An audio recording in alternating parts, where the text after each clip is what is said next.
What is up, guys? Welcome back to another episode of Views from the Sideline. As always, I'm your host, Ek, and I'm joined here with... Daniel.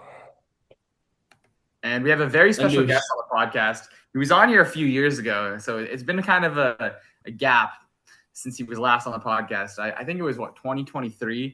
But yeah, Anush is back on. Anush is back on the podcast. And yeah, I think he's excited to be here, right? Back to talk some basketball. Yeah.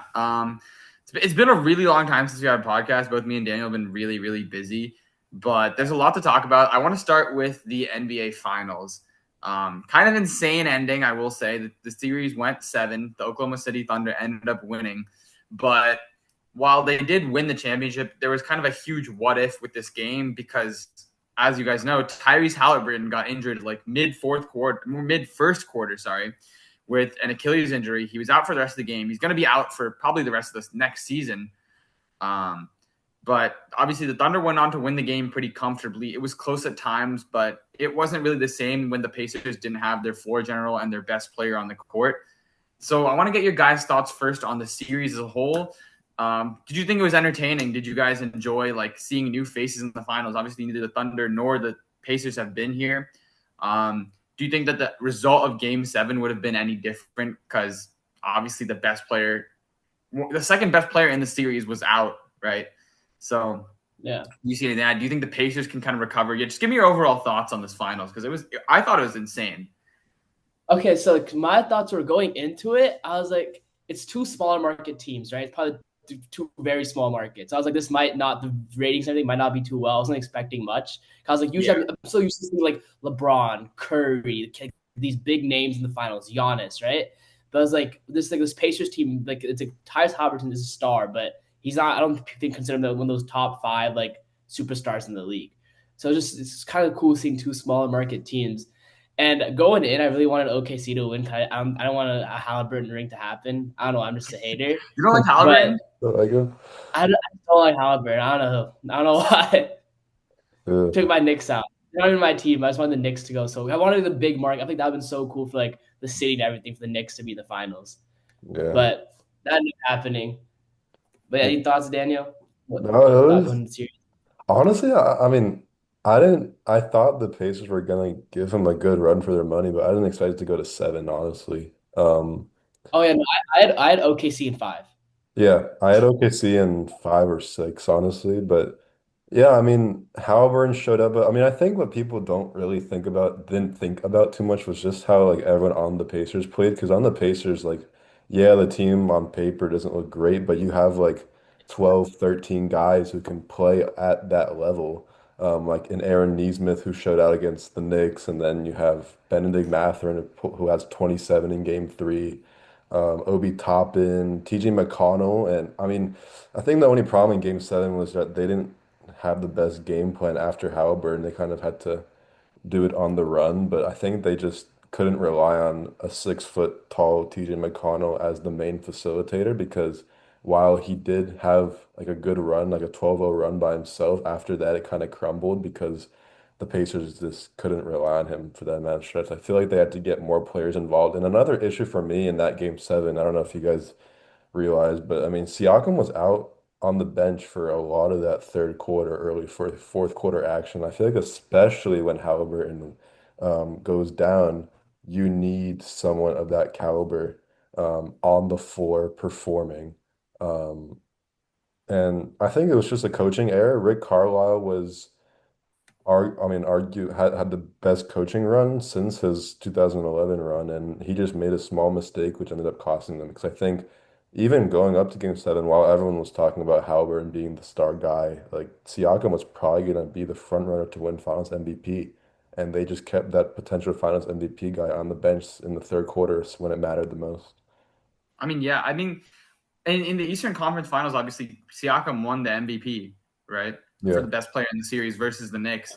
That series also went 7. So there was kind of this 1A, 1B type of situation where, obviously Halliburton going in is considered their best player, but Siakam was almost like their best scorer because The thing about Halliburton is, while he's a great player, and he's the most clutch. I think he's the most clutch player in the league. Like after this Yeah, postseason, like easily. he's the most clutch player in the league. But like, Wait, before he was shooting, it's like I know it's going in. Like I was like, it's yeah, going in. it was like cinema. Like that game winner versus the Cavs. Like I remember that they were down with 7 a minute go, and I was watching it like in at USC, and I was like, oh my god, like this is like the time they're gonna come. They come back, they pull it off, and then I remember he shoots that three, and I'm like, okay, there's no way he's missing it. Then he repeats it again. The Knicks series three, that one to tie it, where it like bounced off Yeah, the back of bounce there, out, went yeah. all the way up, and then went back. I was like, this guy has a I think deal he had with the one right Nets. after game one too. I think Yeah, game Yeah, one, and the third game, another. like he, yeah. he loves Yeah, his game one game winners for whatever. yeah. Like Yeah. this guy, Yeah. Tyrese Halliburton, It was man. crazy. I was about to go to bed because I think I had like school the next morning in the Knicks game, and I was just watching it on my phone, and I see like Halliburton shoot that shot. I was like, wait, no way, right? And then he bounces. I'm like, oh, okay, we're good.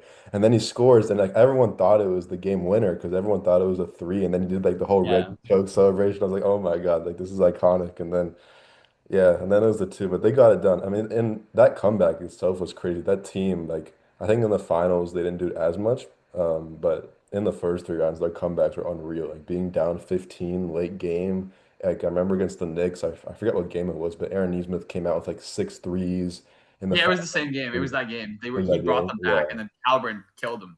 Exactly. Yeah, it was just crazy because I mean I feel like I haven't seen anything like it ever, and it was just one of those like underdog finals, like you said, Anush, and like small market teams. Like I didn't expect it to be a good finals. I thought Thunder were gonna roll over them, but then I thought it was Thunder in five. I was waiting for them to be exposed. Like every series, like this is the one. This is the one they're going at. This is a fluke. yeah, This kept going. yeah, exactly. I mean after On game paper, seven, it's not a great team on paper. Like okay, like No, Halliburton's like good. Okay, Siak, like, it's not a great team on paper. yeah, I expected them to get dog water at some point. It just never happened. yeah, yeah, exactly. I mean even on like parlays, like I didn't. There were no high bets. I remember I bet on like McConnell like two games, got it, hit it both. I was like, oh sweet, like because no one expects those guys to step up. Like everyone's like, oh Halliburton like with 10 assists or more, or like Siakam scoring 25 or more. But then no one sees like the Matherins, the McConnells, the Toppins, the Neesmith, the Andrew Nemhard, who he did struggle in game seven. So. Um, but then going back to your earlier question, I mean, yeah, Halliburton was going crazy in the beginning. He hit three straight threes. He was going off 9 points in like 3 minutes. So, I mean, the outcome could have been different, but at the same time, you are in OKC in game seven, and they kept it. They were up after halftime, Indiana. So, and then Oklahoma went away with the win. so do But you think you guys don't think the Thunder would have lost that game if Halliburton's fully healthy, no injuries? I think the Thunder still would have won. I still think that they're the better team, but I yeah. think it would have been a lot closer than it ended up being. Yeah, I think also like their whole game plan is so much different with Halliburton because with Halliburton, I mean, he's the guy who's facilitating. That's why you see him dropping like 13 assists in a lot of games. But yeah, without him, you have to rely on the other guys. And honestly, like they kind of tried using a similar game plan with McConnell, like I said before, and that's I think why it didn't work out. And then keeping Siakam, I feel like if you, I mean, you can keep McConnell because he's playing great. You put Siakam in and you try to include him more, and even the other guys. I feel like it could have been even closer just without Halliburton. Halliburton could have brought that extra spark, maybe a game winner in game seven, who knows? But That would have been yeah, insane. that would have That been. would have been Yeah, but I don't know. It was a really fun series to watch. That was like one of the first my first series, and honestly, since 2019 when the Raptors played, that I watched like every single game. So mm. it was a lot of Yeah, fun. it was a great series. I think the Pacers like made this playoffs way better just because of like because they give you like the best playoff basketball, like super close game winners, comebacks. Like they gave you every series they were giving you that. And Yeah, so I think it was I thought the Pacers were gonna like I fully said the Pacers were gonna lose to the Bucks in the first round, and then they made the yeah, Wait, NBA. I thought they were done. I thought they were done after every round. I was like, okay, this is Yeah, the final. I didn't give them a chance in any Yeah, place. them yeah, Like losing every round. yeah. No, honestly, the first game I watched on their run was against the Bucks in game five, and even that one they were down by nine with like 50 seconds to go, and then they came back, and I was like, wait. Pacers could cause trouble. Like I didn't even realize, and I didn't know much about the role players at the time. And I saw Halburn went crazy and scored like nine straight points. I was like, this team could be interesting. And I mean, it was. And yeah, I don't. It'll be super hard without Halliburton. But it'll be interesting. Maybe TJ McConnell will, step up an extra year. And honestly, maybe we could see like a a star, another like semi-star-ish player come out in Indiana. Maybe Aaron Nesmith or Nemhard have like a breakout season next year, getting like 20 points per game. Um, Yeah. yeah, Yeah, you never know. But I want to ask about the Thunder quickly yeah, before we go into the NBA draft. Do you think the Thunder? So the Thunder obviously won. Their path to the final was a lot less difficult than the Pacers. The Pacers had to play the Cavs. I mean, obviously, like Cavs got exposed, but like they were a 60-win team. Played the Knicks, Yeah. who were a 55-win team. They played the Thunder in the final. The Thunder had to play a Timberwolves, a 6-seed Timberwolves team, a Nuggets team that's kind of past its prime, at least in this iteration, and an injured Memphis Grizzlies team. So, do you think the Thunder can like replicate this next season? Because obviously they have all their players, they're bringing everyone back. Do you think that they could make this a two-peat and run it back for a championship? for sure. I mean, they're like one of the youngest teams in the league, and they bring everyone back. So they're supposed to only get better from Yeah, here. But I and also don't think they can run it back mhm, because I think other people are getting better. I think this season, like this playoff run, they got like a lot of luck into like who they played and how like injuries and whatnot. So I think like next season, it's not going to be as easy as it was this season. yeah, but again, it won't. I agree with you. It's not going to be easy, and I mean, we're looking at potential trades like Giannis. Yeah, I think Giannis will stay on the East, but I mean, you yeah, see. the West is insane. Yeah, The West is West is so insane. much Like, better. I'm kind of biased. Like, the East is pretty competitive in my eyes. I think that's just because the Raptors suck. But like, the West is crazy. You have like 9 or 10 teams. Like, even the Mavericks. I mean, they just got Cooper Flag, um, and they were Yo, the talk about the NBA being rigged. The Mavericks getting Cooper Flag. I'm telling you yeah, right now. yeah. That was yeah. I didn't like seeing Nico Harrison smiling because he made one of the worst. He was low-key right. He might have been That's it. right. He got rewarded for doing the dumbest thing, yelling the dumbest trade I've ever seen in my Yeah. life. But He got rewarded for it. imagine you keep Luca and then you He get should he should have like the Flag. eighth pick in the lottery, gone some like whatever, and Yeah, been like you know yeah. But franchise he gets some hell for 10 generational years. talent. And he has Anthony Davis and Kyrie Irving. Like, come on. Yeah. Yeah. I mean the thing going back to the Thunder, like people forget I forget what his name is, but they drafted a guy last year who apparently is really good. He's like from Europe and I think he was like the 13th pick or something and he didn't play because he was hurt. I forget his name, but he apparently he's supposed to be like a big star player next year. And then they had a successful draft. They drafted Thomas Sorber, who's I mean I watched a lot of his high school highlights and then he played AAU with RWU, which was a strong team and he had some really good highlights, like great defense. He's on the paint. He's aggressive, and he just brings more um, just young talent the Thunder already have. And people do forget. I think they're like I don't know if they're the youngest team in NBA history to win the title, but they have to be one of the youngest teams to win. So it is just a matter of continuing to build and just being consistent because this team is younger than that Warriors dynasty, and while like I don't know, I think they have potential to be a dynasty, but again, I think their competition in the West, if you compare it to the Warriors competition, it's a lot harder. The Warriors' only threat really was the Rockets, and they managed to get over them. And I mean, this Thunder team has like the Timberwolves who could be a threat. They have the Lakers, the Warriors, the Well, Rockets well, now. speaking of the Rockets, right? Yeah. Kevin Durant was traded to the I mean, sorry, I almost say Warriors. Well, he was Again? traded to the Nah. Houston Rockets. Repeat of two. He was traded to the Houston Rockets for Jalen Green, basically just Jalen Green. Like there was nothing else in that trade package. It was just a swap. Yeah. The Suns did it because the KD said he was out of there, and the Rockets did it because they're getting KD. Like they don't care. Like they'll give up anyone. So I want to ask if the Rockets. Do you think that first of all? I just want to say one thing first is that I've never seen like a star player get traded to more fortunate situations than Kevin Durant. Like you start out in Oklahoma City where you get Russell Westbrook, James Harden to start out your career. You go to Golden State, like we all know what happened there. Then you go to Brooklyn. Yeah. Obviously, it didn't work out, but you had Kyrie Irving and James Kyrie, Harden. Harden. And And then Blake you go to a Griffin. Suns team. You get traded to a Suns team that was the #1 seed the year before. Obviously, again, it didn't work out, but like they weren't a bad team. And now Yeah, you're going to a young Houston team that was the 2 seed, won 50 games yeah. as you have a bunch of really strong players like Sengun, Fed Van Vliet, Eamon Thompson, and like, dude, this guy KD just like he gets the best situations. Yeah. And I want to know if you guys think like this is the time because obviously he's old. He's what 36, 37 now. Is it? He's on there for probably around 2 more years before he retires. Mhm. Do you think that he can make a final push to a chip? Is Kevin Durant finally getting like a worthy ring, or is the West too No. hard? Is the I say okay? no. No, both of you are no's. No, I say yeses. no. First, I like I'll- honestly, hot take. I think in 2 to 3 years, we could say the Suns won the trade.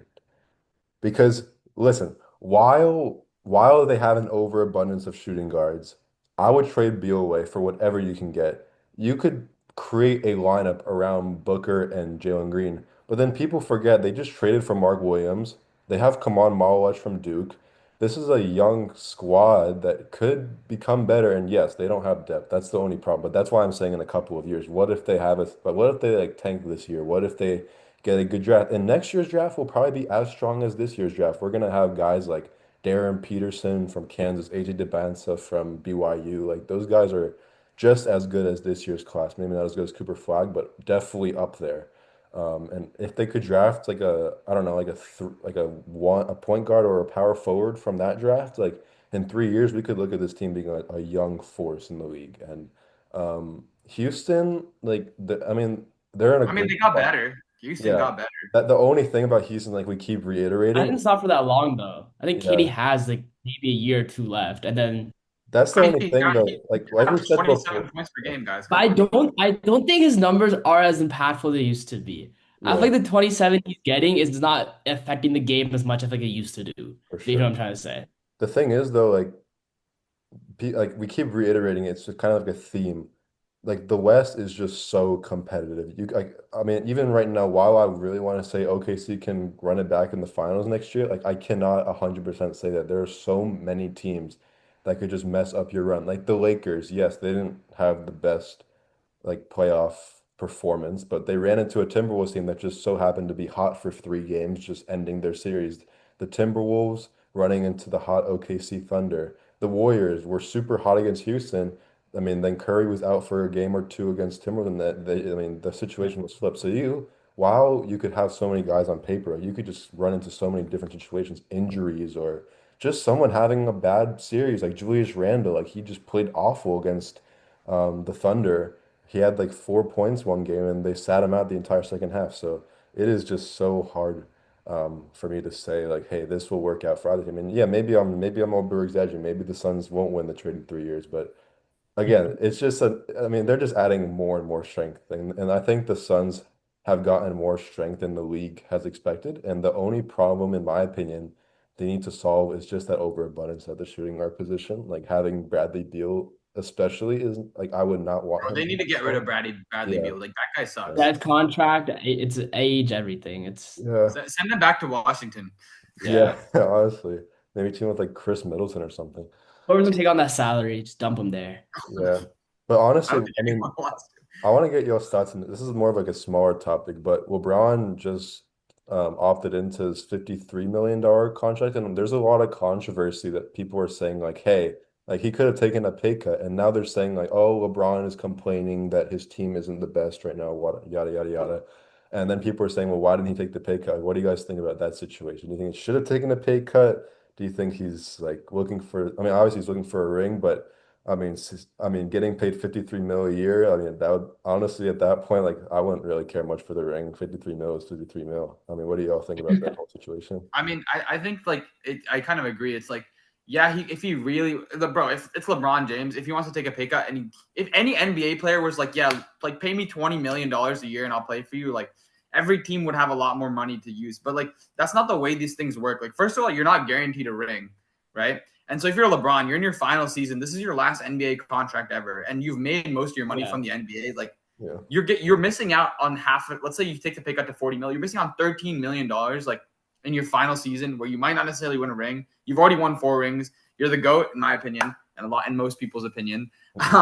Like I don't think it like really matters. Like the Lakers are obviously setting up for like a little bit. They don't do this. It's not like a normal. Like no one takes like Exactly. LeBron. Who is Kobe, at the end of taking it, no pay one. cuts like that? No one was taking pay cuts. Like it's not like a thing Only like people do. Jalen. I know Jalen Brunson did it, which was like the big one. Jalen But, Brunson's not LeBron. That's like Right. like exactly. the big dogs don't do that. Yeah. And also Oh, like yeah. the other thing is like people compare like LeBron James. Look, if you look at the salaries, LeBron James is the 15th most paid player in the league right now.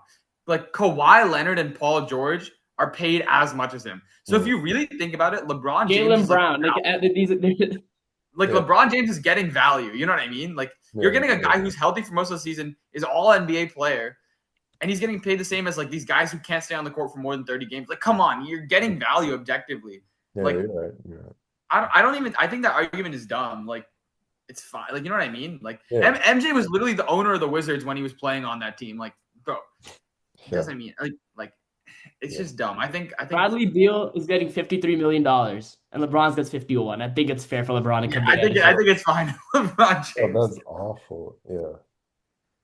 Yeah, I didn't understand that whole Jaylen Brown deal. What is he getting paid? Like 370 mil or It's an something? insane deal. It's an insane deal. Look Wait, you know what's crazy? And I actually, remember I saw that deal and I was like, there's no way. Yeah, yeah. I know. And it's all What's kind of 5 years, $50 million.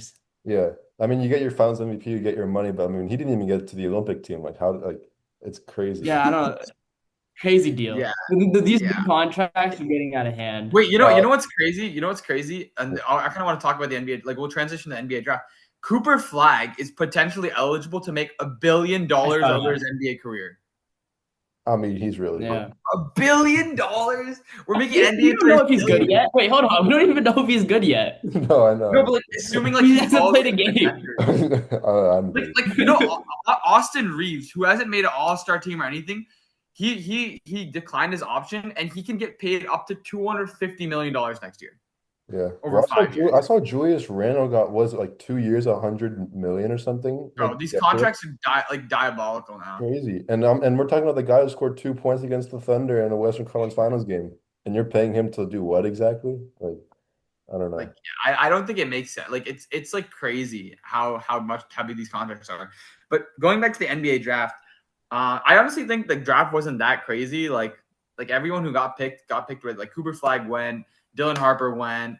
The only real like notable things was Ace Bailey, in my opinion. Ace Bailey being a very whiny little guy. I'm not gonna lie. Like, not okay. I understand Utah sucks. Like, I hate Utah too. Like, why would you want to live in Utah? Sorry, I'm sure people listen to Utah, like, but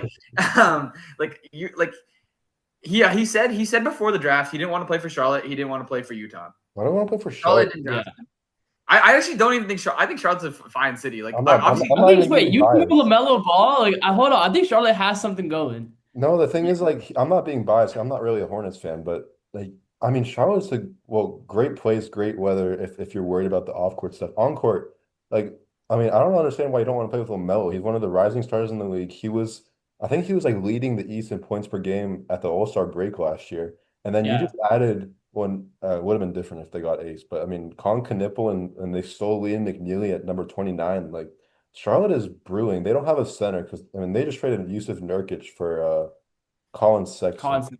Very questionable trade in my opinion because I don't think they need Colin Sexton because you have LaMelo Ball at your point guard and you have Trey Mann coming off the bench.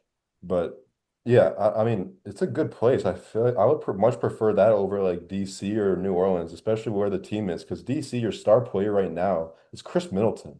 And Chris Middleton is like a 38-year-old Chris Middleton. Yeah, and then I mean New Orleans, I actually kind of understand that they're brewing something there. They had a successful draft as well. And I mean, as a Raptors fan, I will humbly say, yeah, if you don't want to play in Toronto, I don't blame you. The taxes are pretty crazy out there. But yeah, I don't understand Charlotte.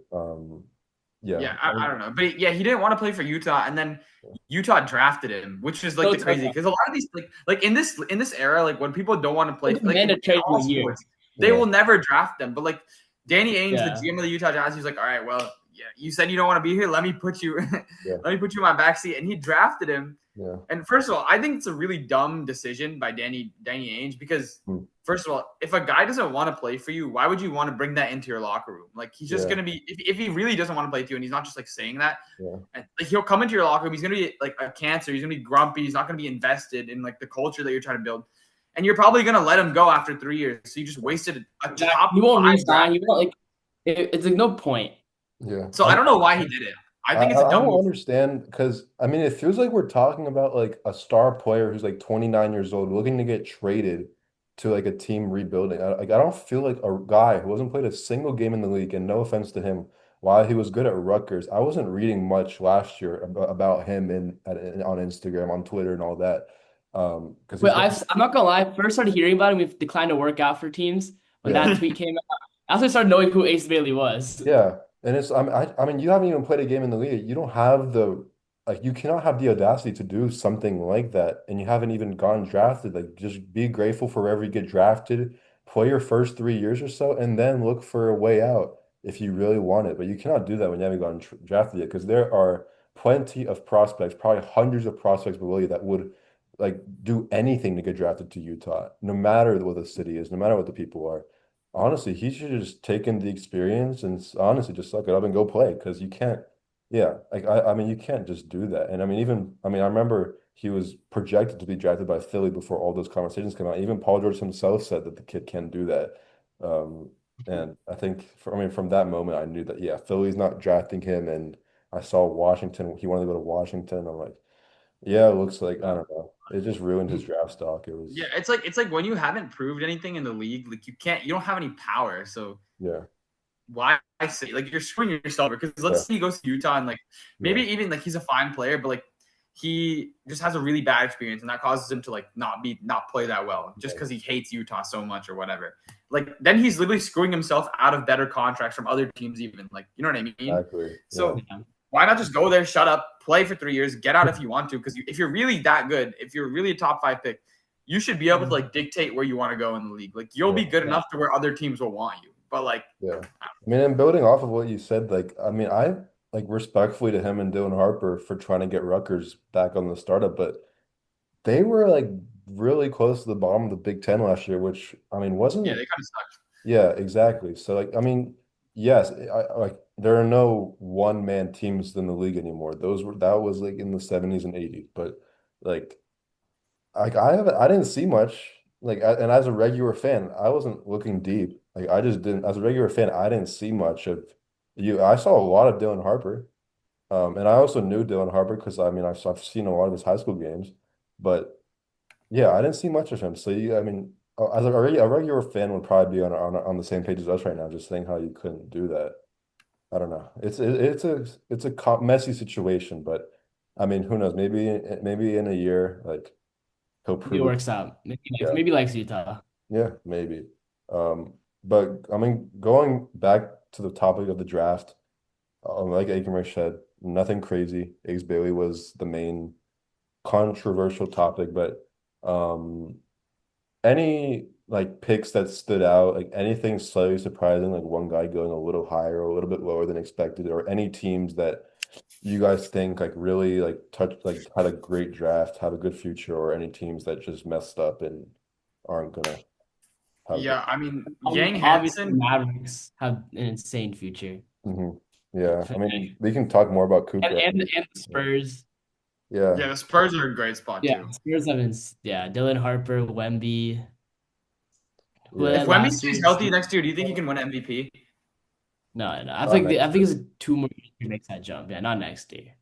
But I mean, All-Star for sure. And I mean, I don't know. I kind of had this like lingering thought because don't they still have Chris Paul? I was trying to figure out like Yeah, they do. They do. would you put him off the bench? Because I mean, Dylan Harper and De'Aaron Fox are pretty similar in size, I would think. If I'm the Spurs, I play all the young guys and just try and develop them all together. Uh-huh. Like just play everyone. Like any veterans, bring them off the bench because you want your young guys to develop. So like in 3 years from now, they're just championship contenders with Wemby. Yeah. So like, what Dylan Harper would probably play like the two, and then you put De'Aaron, and then you put Wemby, and then maybe like Well, that. they Devin Vassell. De'Aaron, Stephen Oh, Castle, Stephen Castle. Wemby, not Dylan Harper. Yeah. Mhm. Yeah, Yeah, that's a dangerous. what Yeah, a that's very roster. young too. So I mean, listen, if this year's not their year and they don't make a jump, like it will happen. Yeah, it'll happen in 3 years then. If Wemby stays healthy, the Spurs are gonna win a champion. Like it's not like if it's like But when they win a championship. mhm. Because that guy is bro. Wemby is the truth. I know for sure. You believe? Yeah. I believe 100%. I think you know who had a really bad draft. The Brooklyn Nets had 5 picks. They just like whiffed on all of them. Like not a Mhm. single one. They drafted that. I don't know. They drafted another guard. Like Igor I don't Denis from BYU. Yeah, I mean know. that Yeah, guy, he's good, but I feel like you could have taken. So there are better options, and they just got Jordan Poole. They have Zion still. They have Trey Murphy, um, and they got who they got. Oh no, this is wait, did I just say New Orleans?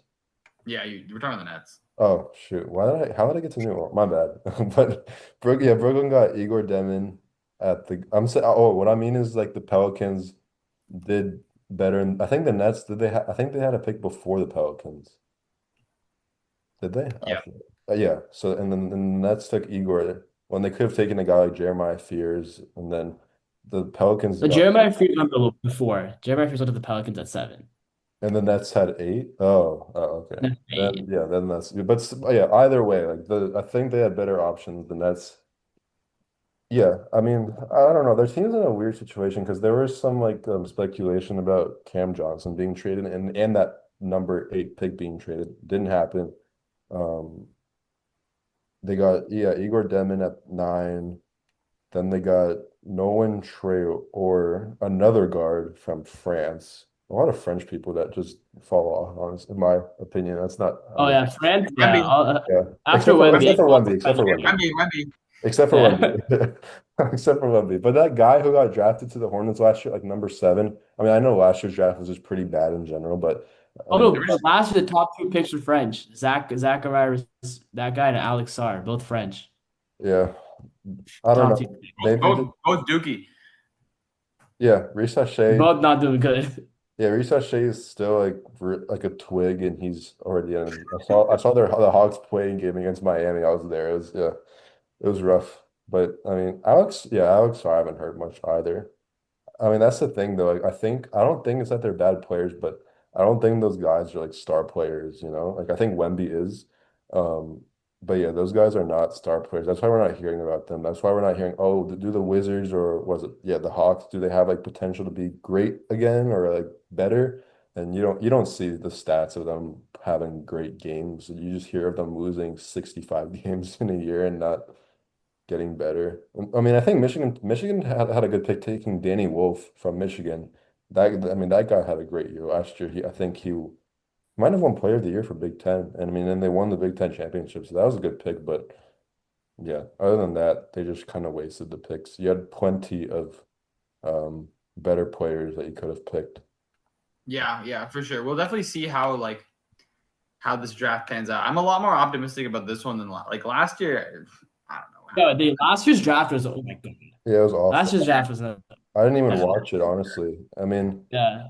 And yeah, I mean, as a Raptors fan, the only bad thing about this draft was the Raptors experience. I think that's the only team that, right, along with the Nets, that just kind of effed up the draft. I mean, we could have had, I mean, if you look at the Raptors, like we have a lot of threes and fours, like small forwards, power forwards in the team, and I mean, we have an overabundance of them. And then again in the draft, we take another power forward and Murray Boyles when we had Kaman Malewich right there in our grasp, and we need a center. In my opinion, Jakob Poeltl's pretty overrated. Like you don't hear him much, and I mean, apparently he had a good end to the year last year. I mean, didn't see many W's in that column. I saw a lot of L's, so I don't know what performance they're talking about, but. I mean, the Raptors are just such a slow team, and when you look at the difference that makes the NBA stand out, it is like speed, and the Raptors just don't have that, and that's why they're not great, and that's why I would have been like I was like praying to get the number 1 pick or number 2 pick because those guys like Cooper Flag and Dylan Harper, like they're known to play fast and quick on their feet, and that's why they're gonna be like very or they're gonna have like an easy transition into the league, and then that's kind of like a recent trend because I mean, a lot of people are surprised that guys like Johnny Broom or like RJ Davis were undrafted or drafted super late, and it's for that reason. Like Johnny Broom, when we saw his vertical jump and his test at the combine, it was pretty. So unathletic, yeah. Yeah, pretty Yeah. brutal and pretty unathletic. And college is a lot slower than the NBA. So, I mean, he was able to stand out there. But, I mean, if you put Johnny Broom against a guy, I mean, even like Nick Claxton in Brooklyn, like, I mean, he's going to have a hard time after a while. So, um, like when I mean, yeah, he was alongside Cooper in all those National Player of the Year awards, but then when you look at the NBA, like Cooper Flag is better, and that's a trend. That's why so many freshmen are so good going into the NBA because they're still young and they're super quick, and that's why it's so easy for them to go into the league. That's why Wemby was really good going into the league. That's why, like even Cade or, I mean, yeah, Paulo Hated or the league. Yeah, like Probably. Yeah. a lot of Do you guys think that? Sorry. Do you guys think that the Mavericks? Because obviously the Mavericks, they have a team that like when healthy, assuming AD stays healthy, because obviously last year after the crazy Luka trade, AD was healthy, but AD Kyrie went got down. injured, and then AD went AD down, went and then playoffs again, AD went down again. So like there was yeah. a lot of injuries. But if the Mavericks can stay healthy like this next year, they add Cooper Flag in, Yeah. maybe sign some people and sign some more role players in free agency. Do you Yeah. think that that's a team that can do some Wait, damage? I think yeah. Oh, yeah. Wait, I think I'm saying like make the finals potentially. yeah. I think the West is But, so stacked. I think there's 6 to 5 teams in the West that I could see go to the finals. I wouldn't be shocked. yeah, no, you're right. OKC could go. I think the Rockets could go. I think Dallas could go. I think the Lakers could go. Yeah, there's also a lot. I mean, it's a lot of You can't count the experience. Denver Nuggets because of Jokic. They could always Maybe go. even the Warriors because it's definitely Warriors, Curry. The Clippers were good at the end of the season last year too. Like they were playing really well. Yeah, I mean, people forget that the Denver's, Mavericks made the finals last year. So, yeah, or exactly. Like I feel like they have the West is experience. so stacked. Yeah, they have experience. Kyrie's been there. AD's been there, and yeah, Cooper may not have experience, but Cooper's played at the big Yeah, Clippers stages. was supposed to be. Yeah, I mean, they Yeah, I have. mean, if he comes in the league the way Wemby did, where he just comes in and starts doing beat like Just, going out there and balling, like yeah, I think they definitely could. well, And isn't I think Kyrie? he's more Isn't like I Kyrie? think the West is insane to watch. Uh-huh. Isn't Kyrie unhealthy though? Didn't he like tear He's his? like, I think he's kind of the healthiest team is. Hmm. yeah. I Maybe in mean, the West. with the way the season is working these days, it's literally like which team is that? I mean, you want to talk about the West being better? The East is so bad right now because Jason Tatum, Damian Lillard, and Tyson all So gone. bad. So the Bucks, Celtics, and the Done. Pacers all are gone from contend. Like if the Cavs, if the Cavs or the Knicks don't make the finals next year, I think you blow both of those teams up Yeah, because there's no competition in the East right now. yeah, It's wide open for those teams. yeah. Yeah. Going back to the Mavericks though, I mean, Kyrie Irving just said like last night that he's probably gonna come back in the middle of the year. So I think that would help them get a good push at the end of the year. But I mean, this early part is really the chance for Cooper Flag to just come out and say, like, I'm the guy Yeah. and just take his team with him as a 18-year-old and go crazy. And he has potential to do that. I mean, it's going to be exciting to watch next year. I mean, especially the West. Honestly, I kind of gave up on the East, especially the Raptors. So I'm just looking forward to it as an NBA fan in general. Um, Yeah. yeah, I mean, every team is, yeah, like you said. I mean, the West got even stronger with the Rockets. Um, there's like 10 teams that could easily just make a run. And even teams, I mean, the Kings are kind of problematic right now with their old star power, but I mean, even them, I wouldn't be surprised if, hey, like, what if Sabonis and Zach LaVine and DeRozan No, like, work out? they're not doing anything. I don't Really. think so. I don't think so, but what if, you know? There's too many I good think the teams. Knicks will come out of the East. I think that's the only team I can Yeah. see. Yeah. Knicks It's are gonna be really tough. Like I actually think, like we say this every year with the West, but like the West is so good. The West is the best for sure. But Yeah. that is unfortunately all that we have today. Quick podcast, but we'll have some more in the future. Thank you guys for joining on, and we'll see y'all next time.